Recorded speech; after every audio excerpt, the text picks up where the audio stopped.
senang sekali bisa kembali dipercaya oleh Studennesia untuk berbagi pengalaman saya, berbagi informasi terkait dengan persiapan untuk mendaftar beasiswa Global Korea Scholarship atau GKS yang di sini saya akan spesifikkan di graduate program.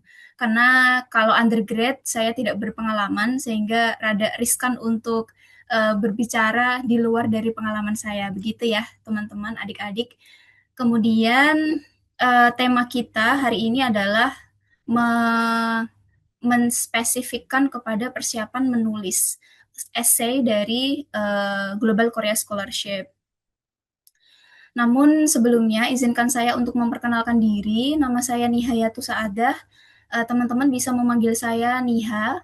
Saya awardee GKSG tahun 2022 dan alhamdulillah saya sudah lulus di tahun ini bulan Agustus dari program studi English Language and Literature dari Dong-A University dan saat itu saya mendaftarnya melalui University Track satu kali coba. Uh, Mungkin informasi juga, saya sebenarnya alumni dari Studennesia juga. Waktu itu saya ikut pembimbingan dari Studennesia dan alhamdulillah setelah dibimbing, benar-benar saya memanfaatkan momen itu, satu kali ikut bimbingan dan satu kali langsung lolos. Saya memanfaatkan momen ini untuk bertanya banyak hal kepada kakak awardee saya waktu itu. Kalau masih ingat mungkin Kak Aditya, aku nggak tahu Kak Aditya masih di Studennesia apa enggak ya. Tapi Masih, Kak Kak. Aditya benar, oh Masih, iya ya. masih. Iya. Ya, Kak Aditya mungkin masih ingat kalau saya tuh waktu itu benar-benar kayak mengambil momen menanyakan banyak pertanyaan karena saya masih blind satu kali ikut bimbingan artinya sebelumnya saya memang nggak tahu apa-apa soal GKS. Kemudian saya mau tahu sehingga saya ikut program pembimbingan Studennesia dan alhamdulillah saya lolos.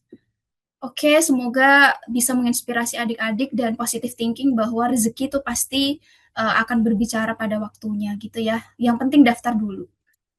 Oke, tidak berlama-lama ya. Saya hari ini akan memperkenalkan dulu apa sih itu essay. Mungkin teman-teman sudah tahu ya essay itu apa. Intinya kita itu bercerita tentang diri kita. Essay itu kayak apa sih? Ya kayak diary aja sih.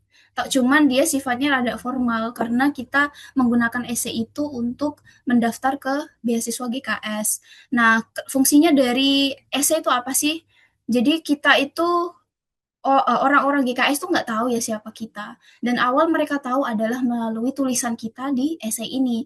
Dan mereka akan menggunakan essay ini untuk berkenalan dengan kita, siapa kita, kemudian kita itu orangnya seperti apa. Nah, semuanya akan dievaluasi dari tulisan kita, yaitu apa sih dari essay itu mereka akan tahu potensi akademik kita, motivasi kita mendaftar ke GKS, kemudian apalagi rencana kita ke depannya, kita berkontribusi di mana, saat ini sedang ngapain, itu semuanya mereka ketahui dari tulisan kita di essay.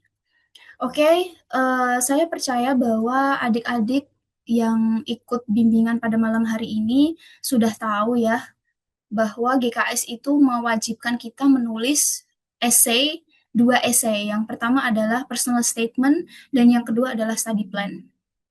Saya mempercaya bahwa adik-adik semuanya pasti sudah membaca guideline-nya ya sebelum ikut pembimbingan. Ini sangat penting, jangan menggantungkan informasi semuanya dari orang lain, tapi proaktiflah untuk juga membaca informasi dari guideline yang ada. Kalau ini nanti 2026 berarti guideline yang satu-satunya kita punya adalah di tahun sebelumnya. Kayak misalnya aku tahun 2022 lolos berarti emang guideline-nya yang aku pakai adalah di tahun 2021 gitu ya. Oke, di slide yang ini dan ini saya percaya bahwa teman-teman pasti sudah tidak asing dengan ini ya. Di guideline-nya tertulis dengan jelas apa yang perlu kita tulis di essay yang bernama personal statement dan juga study plan. Di sini sudah jelas dituliskan instruction-nya, kita harus ngapain, kemudian item atau poin apa yang harus kita tulis di dalam essay. Oke, begitu juga dengan study plan, ada instruksinya dengan jelas mereka tulis ini 3 baris ini ya. Kemudian apa saja yang mereka inginkan kita untuk menulis di esai tersebut. Nanti kita bahas sambil jalan karena mungkin waktunya agak nggak cukup ya karena slide-nya banyak sekali. Oke, how to write the essays. Teman-teman untuk preparation for writing the essay, teman-teman harus pay attention to visi misi GKSG dan universitas tujuan. Kenapa kita harus tahu visi misi GKSI dan tujuan dan universitas yang ingin kita tuju atau yang ingin kita apply?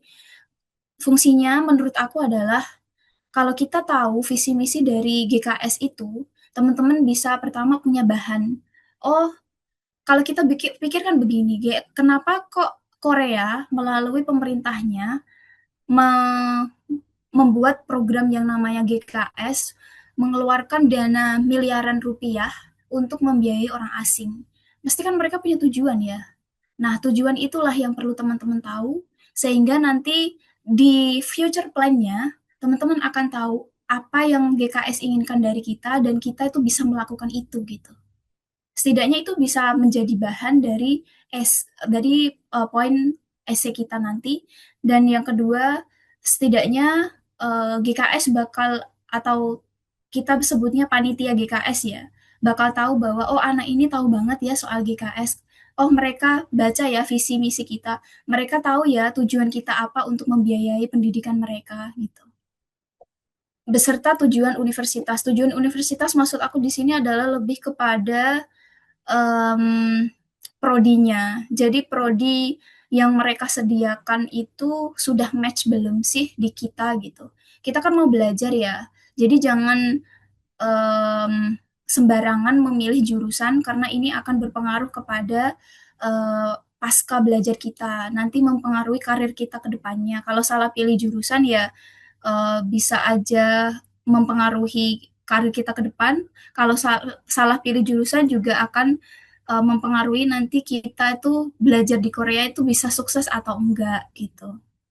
Dan juga mereka bakal consider, oh anak ini S1-nya apa, kok S2-nya misalnya kok lintas beda jurusan gitu, atau oh anak ini S1-nya sama ya, kalau aku ya English language, S1 aku tuh pendidikan bahasa Inggris dan S2 aku tuh bahasa Inggris dan sastra, jadi kan ada linknya gitu.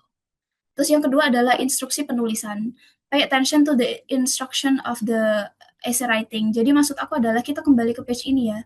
Instruction di sini, teman-teman perhatikan.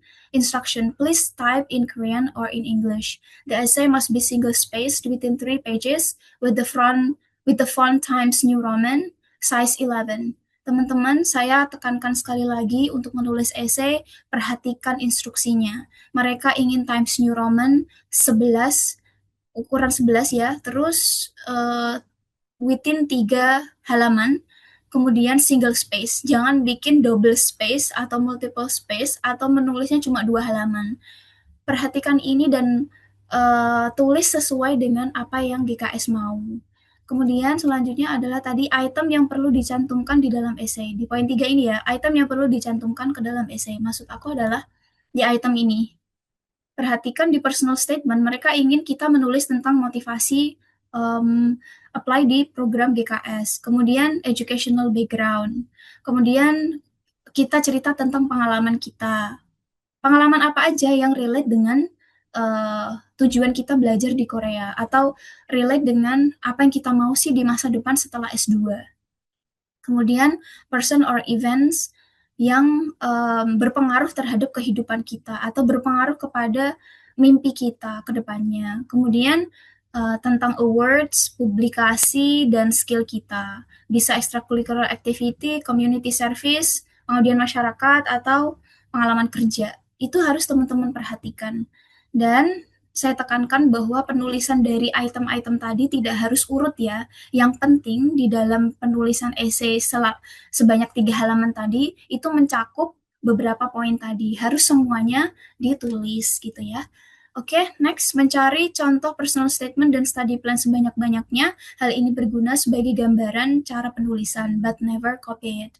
Maksud aku adalah ini juga langkah awal yang dulu aku lakukan, yaitu gini, saya tuh juga pusing ya memulai menulis. Kan ada dua esai nih, personal statement dan study plan. Nah, pertama biasanya kita ke personal statement dulu, baru ke study plan. Nah, menulis satu paragraf pertama, mau menulis satu kata pertama ini tuh susah banget. Nah, karena apa? Kita nggak tahu gambaran esai GKS itu seperti apa. Nah, cara agar kita tahu, kita dapat punya gambaran bahwa esai GKS itu kayak gini, itu ya kita harus baca dari personal statement atau essays GKS dari kakak-kakak kelas. Sekarang udah banyak teman-teman yang share apa awardee-awardee GKS yang udah share essay mereka di YouTube, di TikTok, kemudian Google. Dan hari ini saya juga akan share essay aku ke teman-teman yang hadir pada malam hari ini bisa nanti menghubungi panitia Studenisia ya. Nah, itu bisa jadi gambaran awal sehingga teman-teman nggak pusing untuk memulai menulis essay. Kemudian important points in writing essay, ini juga harus diperhatikan bahwa essay itu harus include past, present experience, and future plan. Bisa tentang pendidikan, tadi diminta ya educational background, kemudian organisasi, kemudian volunteer, pekerjaan yang saat ini teman-teman lakukan itu apa, dan kemudian kontribusi kepada masyarakat. Teman-teman nggak usah pusing, Kak aku nggak pernah berkontribusi kepada masyarakat, aku nggak pernah semacam KKN gitu. Misalnya ya, nggak pernah. Kemudian teman-teman nggak usah pusing bahwa pekerjaan kita yang kita lakukan hari ini tuh juga bagian dari kontribusi kita ke masyarakat loh.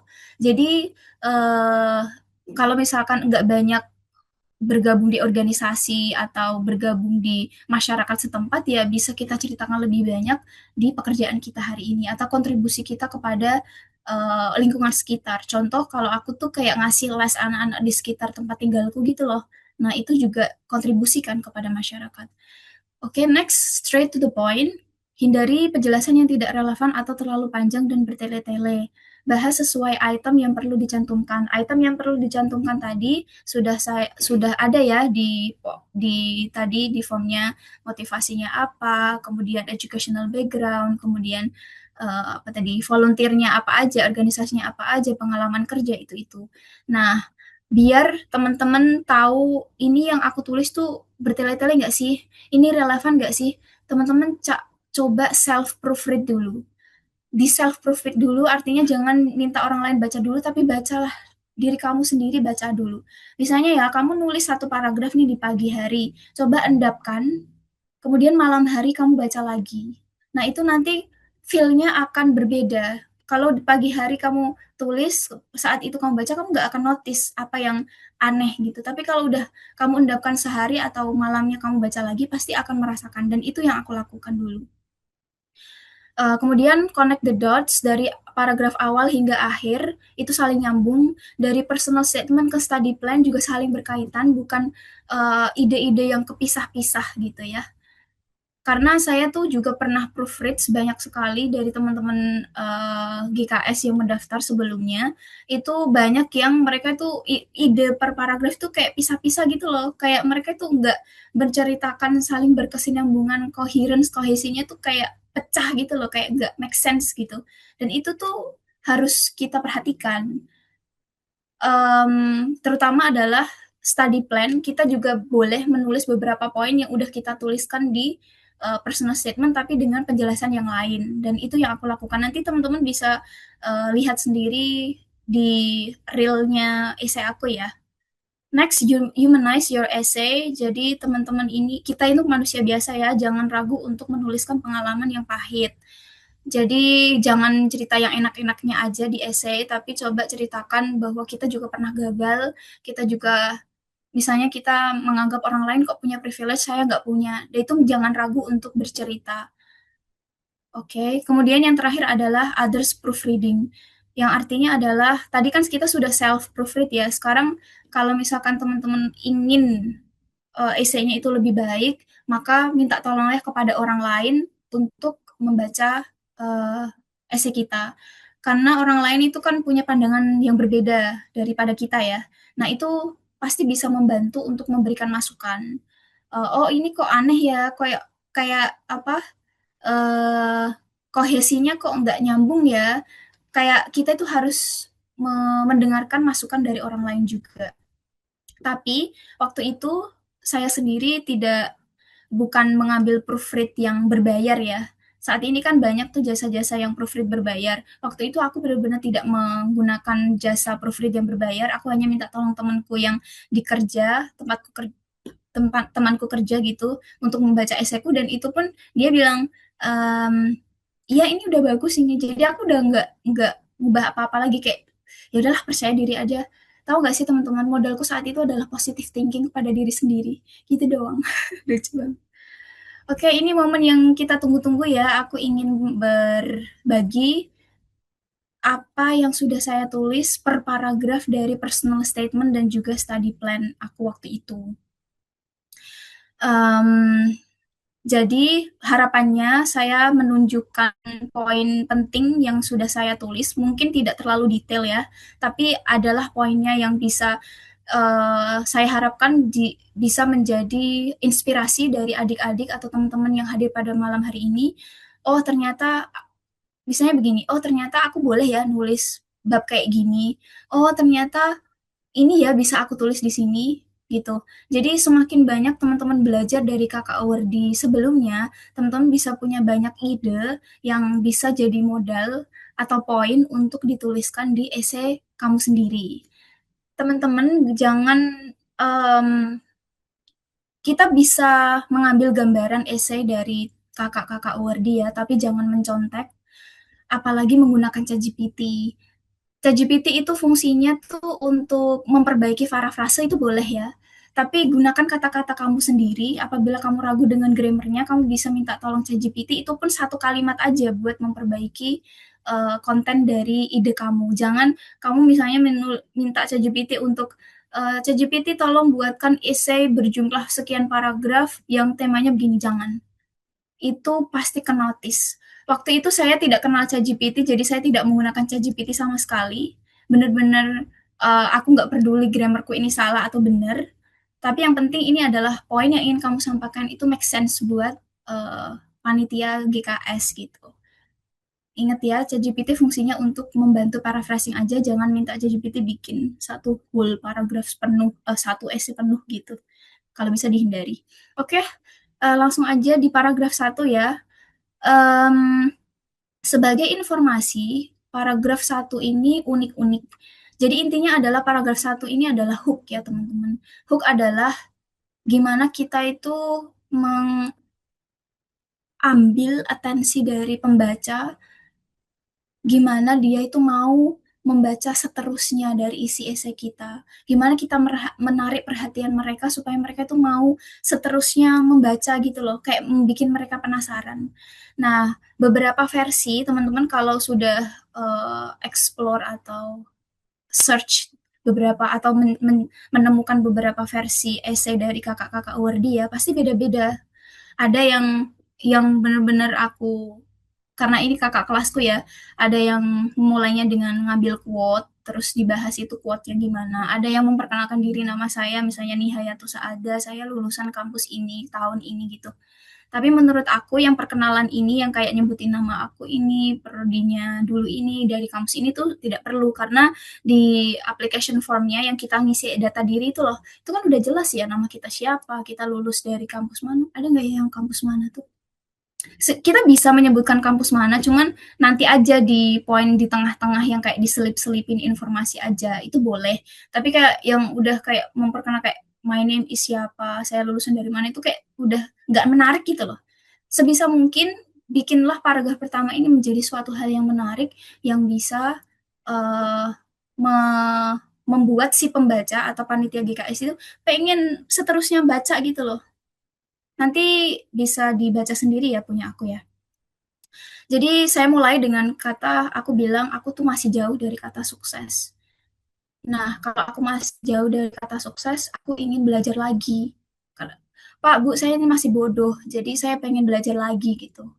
Nah, tapi bukan berarti aku tuh membodoh-bodohkan diri sendiri tanpa prestasi gitu. Dan akhirnya saya di paragraf pertama ini menyatakan bahwa saya masih bodoh, saya masih jauh dari kata sukses. Tapi teman-teman saya bilang saya tuh tapi ya teman-teman saya bilang tuh saya tuh apa ya? mahasiswa yang baik, mahasiswa yang keren gitu. Karena saya udah bisa internship di ketika aku masih semester 7, kemudian aku udah dapat full job di semester 7, kemudian aku tuh pernah ikut lomba gitu-gitu. Jadi kita mendownkan diri kita tapi jangan lupa untuk mengangkat diri kita dengan achievement yang kita punya. Intinya gitu ya. Dan ini ternyata membuat penasaran tuh si panitia GKS.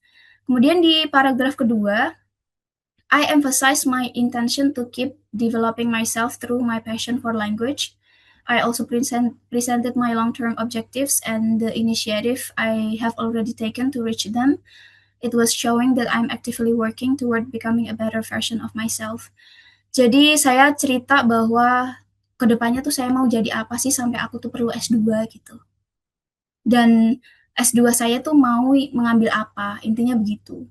Dan eh di sini kalau teman-teman bisa baca sendiri, kalau saya masih bodoh itu effort apa sih yang selama ini sudah saya lakukan, dan itu tuh bukan yang saat saya menulis esai itu saya bodoh ya, bukan. Tapi saya tuh ngelingnya tuh di ketika saya tahu ada program GKS di tahun 2019 atau 18 waktu itu tuh saya udah nggak bisa saat itu juga daftar GKS karena saya masih perlu persiapan. Oh, kalau aku daftar GKS hari ini juga, pasti saya belum well prepared nih. Jadi saya tahu GKS tahun 2019, kemudian saya daftarnya kan tahun 2021. Nah, saya ceritanya bahwa tahun 2019, 2020, 2021, berarti selama 2 tahun itu tuh saya nggak diam gitu.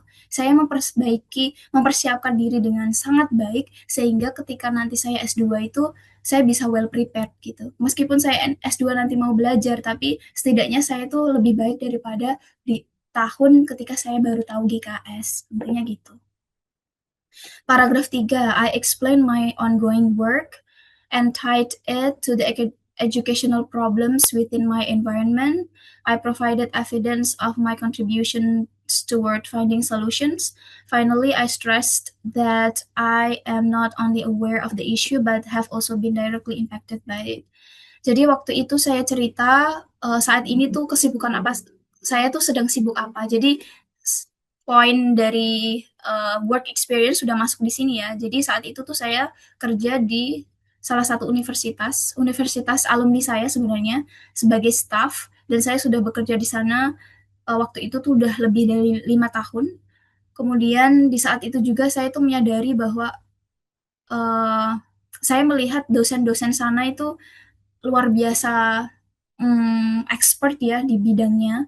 Kemudian pas di rumah aku ngelesi anak-anak itu di lingkungan tempat tinggal saya itu saya memahami atau saya menemukan bahwa motivasi anak-anak sini untuk belajar itu masih rendah. Sampai-sampai aku menemukan bahwa anak-anak SD itu sudah nggak mau melanjutkan sekolah SMP. Nah, itu menjadi salah satu concern aku. Jadi kayak aku di kampus, aku kerja di kampus melihat orang-orang hebat, tapi pas aku di rumah itu melihat motivasi anak-anak SD kok serendah itu gitu. Sehingga apa? Mereka tuh butuh kita, butuh kakak kelasnya, butuh bagian dari lingkungan tempat tinggal aku ini untuk mendapatkan pendidikan yang lebih tinggi supaya bisa menginspirasi adik-adik yang belajar ke aku setiap hari itu gitu. Intinya gitu sih. Oke, next paragraf 4. I further elaborated on the issues in my neighborhood by drawing on my personal experiences and perspectives.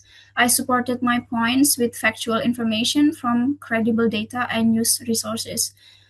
Jadi saya kan menemukan kasus di tempat tinggal aku, kemudian di kampus tuh ternyata dosennya memang hebat-hebat, tapi motivasi mahasiswanya juga gak kalah rendah dari orang-orang di sekitar aku. Dalam hal apa? Literasi membaca. Dan saya tunjukkan nih, ternyata tidak cuma di Jepara ya, kok it seems to me, kelihatan di aku, my point of view, itu ternyata Indonesia, seluruh Indonesia itu ternyata emang concern untuk membacanya itu rendah gitu loh, berdasarkan bukti ini gitu. Teman-teman kalau membuat concern atau teman-teman lagi menyoroti suatu masalah di tempat tinggal teman-teman, harus berdasarkan bukti yang ada ya. Kalau bisa dibuktikan melalui data atau statement dari Kementerian Pendidikan dan lain-lain. Jadi gini, di essay itu wajib ya teman-teman menyoroti kenapa sih teman-teman perlu S2? Ya karena ada masalah yang perlu teman-teman selesaikan. Dan kalau tidak S2 itu sepertinya kok tidak mampu gitu. Poinnya di situ. Oke, lanjut ya di paragraf 5. I introduce another issue in my neighborhood that aligns with my academic focus. I presented arguments to illustrate why this problem urgently needs to be addressed. As part of the young Indonesian generation, I emphasized the importance of becoming better educated to contribute to future solutions. Jadi tadi ada concern satu, sekarang concern dua adalah tentang bahasa Inggris. Memang orang Indonesia beberapa orang tuh bisa ya bahasa Inggrisnya bagus-bagus, tapi itu orang kota. Tapi orang-orang sini ya nggak bagus gitu. Karena saya bagian dari orang Jepara ya. Orang Jepara itu bahasa Inggrisnya tidak banyak orang bisa. Sehingga kalau saya diterima GKS, saya belajar ke luar negeri, artinya saya punya kesempatan untuk menjadi agent of change dari masalah yang sekarang saya soroti. Nah, nanti kalau aku udah kembali ke sini, akhirnya adik-adik yang ada di sekitarku, oh itu loh Mbak Nia, dia belajar ke Korea loh, dia ternyata punya mimpi yang sangat tinggi ya, dan itu bisa loh menjadi motivasi yang mungkin kita tidak melihat ya, tapi itu bisalah menjadi poin yang akan dilihat oleh adik-adik generasi Indonesia selanjutnya. Gitu. Lanjut paragraf 6, I demonstrated my commitment to furthering my education through a master's degree as part of a larger purpose that benefits both Indonesia and its people. I explained that studying overseas is an urgent necessity to fulfill that purpose. Additionally, I shared when and how my academic passion emerged and recognized the level of readiness expected in a graduate program. I then elaborated on academic preparations I have been engaged in so far. Jadi saya cerita juga, sebenarnya setelah S1 tuh saya keinginan untuk S2 tuh belum ada. Setelah 3 tahun kerja baru saya merasa kok di karir ini kok kayaknya nggak menjanjikan ya. Jadi saya harus S2 nih. Nah S2-nya tuh bukan di dalam negeri. Kalau di dalam negeri kayaknya susah karena cari beasiswa dalam negeri itu nggak semudah itu. Nah makanya kalau jurusan aku kan English Language and Literature ya, saya ingin mengubah concern saya tentang bahasa Inggrisnya orang lokal supaya improve. Jadi kenapa saya harus belajar di dalam negeri? Artinya saya memang harus belajar ke luar negeri dong supaya saya tuh dapat lingkungan yang mendukung gitu.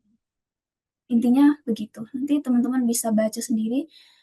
Nah, jangan lupa persiapan dari S2 itu harus sudah teman-teman lakukan. Jadi S2 itu kita memang akan belajar, kita yang sedang bodoh ini akan bisa improve lebih baik setelah S2, tapi bukan berarti kita sekarang itu nggak ngapa-ngapain. Teman-teman harus menceritakan juga bahwa apa yang sedang teman-teman lakukan hari ini untuk persiapan bahwa teman-teman tuh akan bisa mengikuti pendidikan di luar negeri. Karena pendidikan di dalam dan di luar negeri kan pasti berbeda ya. Dan itu bisa menjadi poin make sense untuk penyedia beasiswa ke luar negeri bahwa emang pendidikan di dalam negeri itu enggak cukup gitu. Paragraf 7, I explain why South Korea is my chosen destination for master's studies, supporting my decision with observations and facts I have personally gathered. I highlighted Korea's strength and expressed full confidence in selecting the country for my academic advances.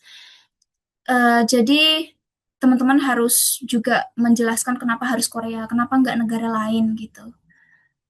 Kemudian di sini tuh teman-teman juga wajib untuk gini, kita itu kalau belajar kan biasanya kepada orang yang lebih pintar ya. Indonesia, generasi Indonesia ini, itu kalau belajar ya harus kepada negara yang lebih advance.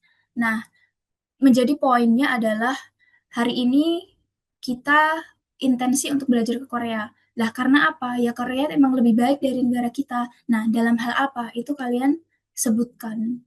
Yang kalian admire dari Korea sebagai tujuan S2 itu apa aja sih? Nah, itu sebutkan di esainya. Gitu ya. Kemudian paragraf terakhir saya tutup dengan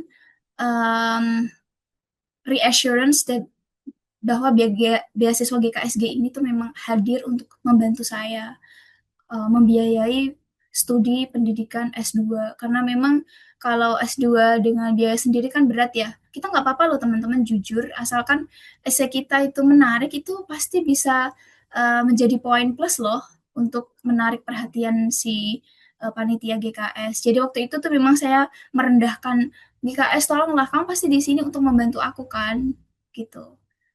Membantu aku untuk membiayai pendidikan S2 yang sangat mahal ini. Karena ya kita jujur aja S2 itu mahal dan kalau pakai biaya sendiri pasti berat gitu. Intinya gitu sih waktu itu. Dan saya mengambil ide bahwa Korea itu my dream country, meskipun sebenarnya my dream country itu enggak Korea sih. Ya memang salah satu dari my dream country itu Korea, tapi ada negara lain yang lebih aku sukai, yang pengen aku kejar. Cuman ya kan namanya kita berusaha ya, jadi pinter-pinterlah kita untuk menyusun kata gitu. Oke, sekarang kita ke study plan. Oke, study plan di paragraf 1. Jadi study plan tadi kita ada 3 poin yang harus kita tulis ya, harus kita tulis. Nah, yang pertama adalah A. Kita lihat A, language study plan. Language study plan ini adalah isinya tentang bagaimana persiapan kita belajar di Korea, yaitu dalam segi bahasa Korea dan bahasa Inggris. Teman-teman harus research sekarang juga kalau mau belajar di, contohnya let's say teman-teman mau belajar di Dong-A University ya, kampus aku. Nah, di kampus aku itu di jurusan yang teman-teman mau pilih itu sudah ditentukan belum dia tuh pakai bahasa Inggris 50% Korea 50% ataukah 100% English ataukah 100% Korea, teman-teman tuh harus tahu. Nah, saat itu aku udah tahu nih kalau perkuliahan aku bakal menggunakan 100% bahasa Inggris. Tapi karena di Korea itu tidak native English, aku menyadari bahwa saya tuh harus juga belajar bahasa Korea. Nah, gitu aku tulis di situ. Tapi belajar bahasa Korea itu susah bagi orang Indonesia karena kita itu em, lebih kurikulum sekolah kita dari SD sampai SMA itu lebih ke bahasa Inggris, bukan bahasa Korea. Jadi jujur saja belajar belajar bahasa Korea akan susah gitu. Itu aku tulis di situ. Tapi tidak tidak berarti tidak aku tidak berarti bahwa aku tuh nggak siap untuk itu. Kita harus meyakinkan bahwa, tapi meskipun begitu, saya akan berusaha dan pasti saya akan mampu. Gitu ya. Kemudian paragraf 2, I shared how my desire to continue my education in Korea began, followed by a thorough description of the actions I undertook and the notable advancements I accomplished in preparation for this opportunity. Kalau teman-teman masih ingat, ini tuh poinnya tuh sama persis dengan yang ada di personal statement, cuman idenya tuh agak berbeda. Jadi makanya aku bilang, personal statement dan study plan itu bukan komponen yang saling memisahkan, tapi mereka itu berkaitan gitu. Kalau di personal statement kamu bilang, aku mulai tahun 2019 tuh tertarik loh dengan Korea. Nah, dibahas kembali di study plan gitu. Atau misalkan ini ternyata aku tulis di study plan bahwa aku tahu Korea di 2019 ya. Tapi ini kan masih nge-link tadi di personal statement bahwa aku tuh cinta Korea gitu. Bahwa awalnya tuh aku kenal Korea tuh dari sini gitu. Kemudian followed by a thorough description of the action. Jadi teman-teman itu kalau memang masih bodoh hari ini, apa sih yang sudah teman-teman lakukan supaya tidak bodoh lagi, supaya sudah improve gitu di perjalanan mau daftar S2. Nah, waktu itu aku cerita tentang gimana, ini kan masih terkait dengan language study plan ya, berarti ini aku membahas tentang bahasa Korea, khusus tentang bahasa Korea. Saya menyadari bahwa di Korea aku harus bisa ngomong bahasa Korea dan aku tuh sebenarnya belum pinter-pinter banget, tapi aku udah improve. Awalnya aku tuh mau bilang I miss you, I really miss you, I miss you so much itu dengan kata bogo sipoyo, dengan cara romanization bukan dengan hangul, tapi aku sekarang udah bisa loh nulis hangulnya. Nah, itu kan sebuah improvement. Nah, kayak gitu. Teman-teman nulis essay itu harus detail, detail ya, ceritakan sedetail mungkin. Kalau teman-teman sudah punya main idea satu kalimat gitu, kalau bisa kalimat selanjutnya itu menjelaskan tentang ide yang pertama tadi sedetail-detailnya, tapi jangan yang berlebih-lebihan karena kan ada poin lain yang perlu kita ceritakan juga. Nah, di sini yang aku highlight itu berarti poin-poin yang penting. Jadi selama improvement bahasa Korea itu aku ngapain? Oh, aku belajar melalui TikTok. Oh, aku ikut les bahasa Korea gratis. Oh, aku open YouTube setiap hari. Kayak gitu-gitu. Oke, next. Paragraf 3 masih di study plan. I presented an honest assessment of my Korean skill after consistent progress over time, while also demonstrating my readiness to intensify my studies to achieve the required Korean proficiency during the program period. I conveyed trust in my capacity to accomplish this. Jadi waktu itu aku bilang bahwa meskipun aku jurusan bahasa Inggris, tapi aku tahu bahwa untuk memulai belajar di Dong atau aku udah harus dapat level 3 ya. Dah, caranya mendapat level 3 tuh aku ngapain aja. Selama ini aku ngapain aja. Nah, nanti aku akan memanfaatkan waktu selama 1 tahun yang diberikan GKS itu untuk belajar dengan sungguh-sungguh untuk bisa memenuhi minimal topik 3 itu yang aku tulis waktu itu karena memang bahasa Korea aku waktu itu masih zong, nol sekali. Jadi teman-teman yang hari ini tidak bisa bahasa Korea dan ingin tetap mau daftar beasiswa GKS, bahasa Inggris saja tuh sebenarnya udah cukup. Tapi teman-teman bakal struggle sekali. Saya tuh struggle sekali selama 1 tahun pertama untuk belajar bahasa Korea supaya dapat topik level 3. Bener-bener nangis, tak waktu itu nggak bisa main, teman-teman pada bisa main karena emang basic bahasa Koreanya udah jauh ada sebelum mereka daftar dan kalau aku tuh kayak masih jauh karena aku sibuk bekerja ya waktu itu. Kayak waktu untuk belajar bahasa Korea tuh nggak banyak. Jadi ya, tapi meskipun begitu kita tetap harus jujur apa adanya skill kita hari ini tuh seperti apa. Kalau teman-teman bohong ya misalnya ini ya aku nggak bilang bohong, tapi misalnya nih, di essay kita bilang, oh aku tuh udah bisa bahasa Korea dengan baik loh, tapi ini tuh bakal di-challenge teman-teman di interview nanti. Tiba-tiba mereka tertarik dengan essay kita, terus kita dipanggil interview, tapi pada kenyataannya kita tidak bisa bahasa Korea, itu berbahaya. Jadi kita harus jujur, bahasa Korea kita itu seberapa, karena nanti akan berimpact kepada interview gitu ya. Oke, next di language study plan masih di sini aku membahas bahasa Inggris. I briefly discussed my English proficiency in comparison to my Korean skills and provided a short background on how I eventually choose English as my major while studying in Korea. Jadi aku waktu itu juga cerita gimana kok tiba-tiba aku tertarik untuk belajar bahasa Inggris gitu. Awalnya banget di S1 kenapa aku kok bisa memilih bahasa Inggris. Nanti teman-teman bisa baca sendiri alasan aku dan apa faktanya dari kenapa kok bisa aku berada di jurusan bahasa Inggris dan di S2 itu kenapa aku pengen bahasa Inggris lagi gitu ya. Oke, next di paragraf 5, I addressed my target university by explaining that I had already been in contact with them and obtaining the information I needed. Oke, di sini poinnya adalah saya bilang bahwa aku milih Dong A itu bukan karena alasan. Yang pertama, aku tuh sudah kontak universitas ini. Jadi pertama-tama itu kita pasti menyeleksi kampus ya. Sekian banyak. Mana sih yang cocok, yang kira-kira aku tuh bisa gitu loh untuk belajar di kampus itu.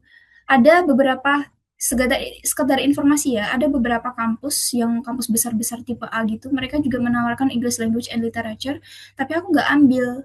Karena apa? Mereka tuh menawarkannya 50% bahasa Korea, 50% bahasa Inggris. Dan bagi aku tuh, aku nggak akan mampu karena ya meskipun aku nanti bakal bisa harus dapat topik level 3 ya, tapi bahasa akademik Korea kan pasti berbeda dengan akademik English dan aku tuh sudah bisa kalau akademik English, tapi kalau akademik Korea kan pasti susah.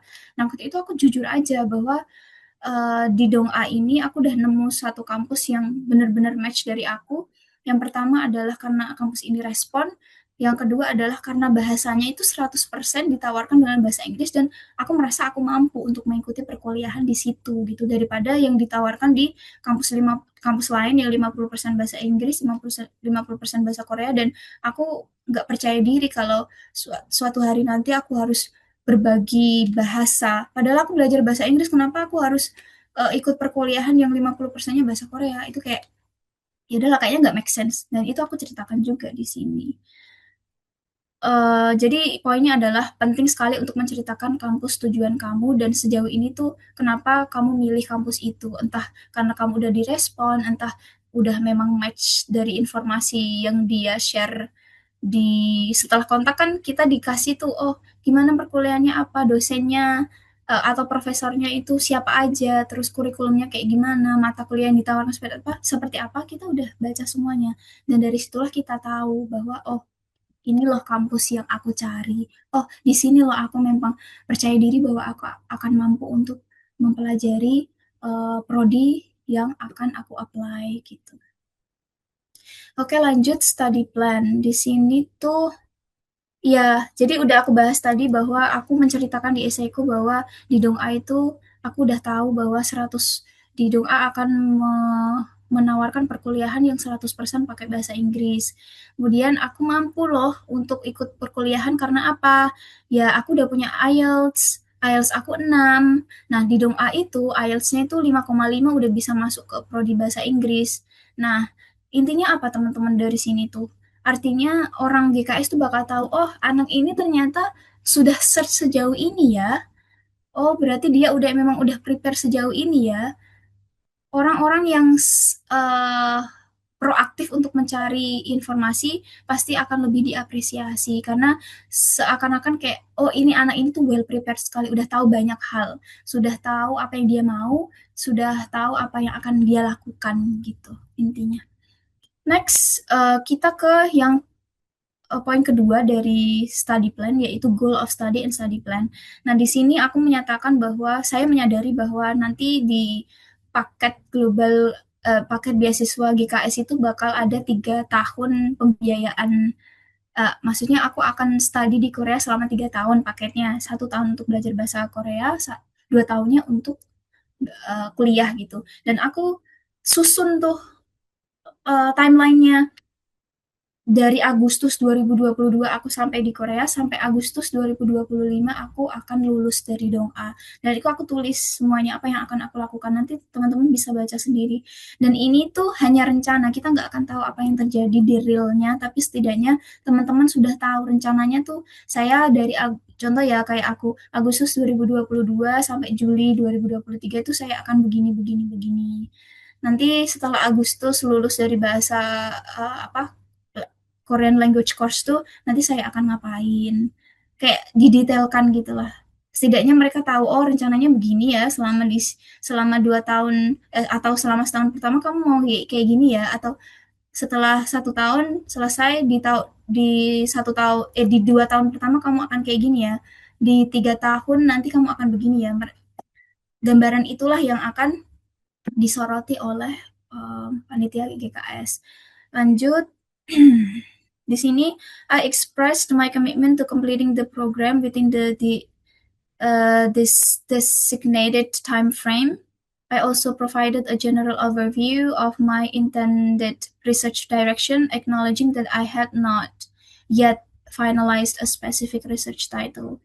Teman-teman, waktu itu saya belum tahu mau pakai judul riset seperti apa. Saya hanya memberikan gambaran bahwa saya tertarik di um, poin dari English Language and Literature yang ini gitu. Saya tuliskan bahwa saya tuh tahu nanti di prodi ini tuh akan mempelajari ini, tapi saya belum tahu nanti akan riset saya tuh akan seperti apa. Saya belum ada judulnya itu dituangkan aja. Tapi note-nya di sini adalah teman-teman harus riset. Saya sudah riset di Dong A University di tahun 2021 waktu itu bahwa di prodi saya itu tidak mewajibkan kita punya judul riset. Sehingga saya bisa nulis di essay, oh saya belum punya judul. Nah, ini tergantung universitasnya ya teman-teman. Ada universitas lain, mungkin juga di jurusan lain atau sama. Mereka itu sudah mewajibkan kita punya judul penelitian. Jadi teman-teman harus tanya, harus cari tahu apakah mereka sudah mewajibkan punya judul. Nah, kalau mereka sudah mewajibkan tuh di informasinya, tapi teman-teman nggak ada, itu agak riskan ya. Jadi teman-teman harus make sure bahwa oh kampus ini nggak mewajibkan ada research plan ya, ya udah berarti aku nggak usah. Tapi kalau sudah mewajibkan ya teman-teman harus mempersiapkan judul penelitian dan menyusun rencana penelitiannya seperti apa. Iya, begitu. Terus selanjutnya I explained the reasons for selecting Donghae University and provided supporting details. I also described what I had learned about the city and the surrounding area where I would be living during my studies. I emphasized that I would be able to adapt well to the environment. Di sini adalah, tadi aku udah bahas Donghae-nya ya, sekarang aku bahas tentang Busannya. Donghae itu letaknya di Busan. Busannya bagian pinggir pantai. Dan aku bahasnya waktu itu adalah oh aku bakal bisa adjust loh di Dong'a nanti karena lingkungannya itu mirip dengan lingkungan aku tinggal sekarang. Aku sekarang tinggal di wilayah pantai dan Dong'a juga wilayah pantai. Kemudian aku orang Muslim dan di Busan tuh ada masjid terbesarnya loh, namanya ini. Kayak gitu aku sampai menyebutkan sedetail itu. Dan ternyata itu tuh emang poin yang mereka mau gitu, detail. Terusnya, ya jangan lupa untuk mencantumkan informasi terkait tempat tinggal kalian nanti pas di Korea.